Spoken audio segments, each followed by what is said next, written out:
This is day 51 in the life of college student.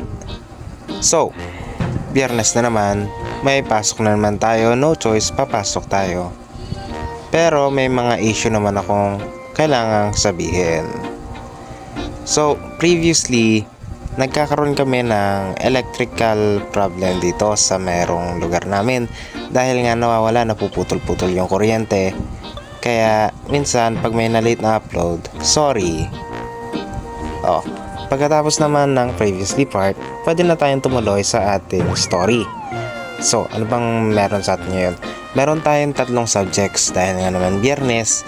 Ang una ay purposive communication. Basically, language learning. Ang structures ng language, paano ginagamit, context, at kung saan to ginagamit. Okay? At kung sino yung gumagamit depending sa culture nung kinakausap mo. Pagkatapos nun, meron tayong NSTP or National Service Training Program. Ang gagawin natin doon siguro tatapusin lang natin yung mga report na hindi natapos last meeting, last week. Okay. Pagkatapos naman nun ay Introduction to Computing. So, tara na. Nakarating na tayo sa ating classroom. Pwede na tayong magpahinga dahil nga naman maaga-aga tayong pumapasok para hindi tayo late. Yan o, marami-rami na kami. Oo.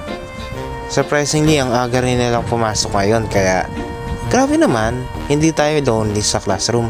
Kasi nakaramdam ko baka may multo sa classroom dahil sa sobrang walang laman. Kaya ngayon, naghihintay lang tayo.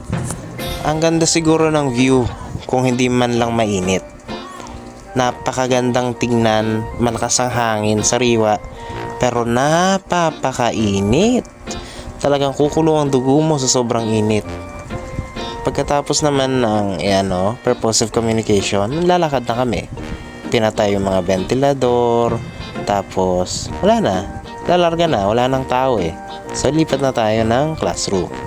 Classroom change or something like that. Kasi ang next subject natin ay NSTP. 'Di ba? National Service Training Program. Kaya lilipat na tayo ng classroom. Ito nga pala yung classroom na lagi nating ginagamit sa NSTP. Lagi ba natin itong ginagamit or ito lang yung nakasanayan natin gamitin? Hindi na ako sure. Ito lang kasi yung ginagamit na naaalala ko. Pero naalala ko may isa pa tayong room na pinupuntahan para sa NSTP. Pero wag na yun. Dito na muna tayo tatambay. Kasi yung iba nagla-lunch habang tayo wala tambay. Iba nag-ML, iba nag-chichismisan, wala naman.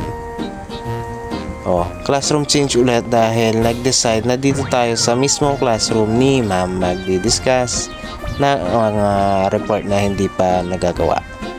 So basically, i-report nila yung mga kailangan nilang report, tapos gagawa ng parang essay kung ano yung natutunan sa NSTP.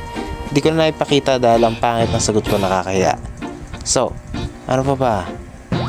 Ay nag-sightseeing muna ako dyan kasi nga naman napapakainit. Yan ang ganda ng view, green na green, may puno, may palay, bukas lahat ng bintana.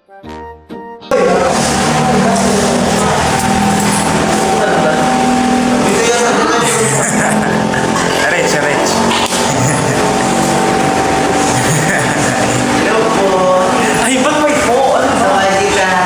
Ano yung kansami na? Ay, kapo ng demonyo. Grabe ka. Pagkatapos naman ng kalokohan natin, wala na. Tapos na dahil simple lang ang ginawa natin. Uwi na sila. Wala nang tao sa classroom. Nag-discuss lang, ginawa yung report. Wala na, yun na yun. Diba? Uwi na. Ang dami nating ginawa. Sobrang dami.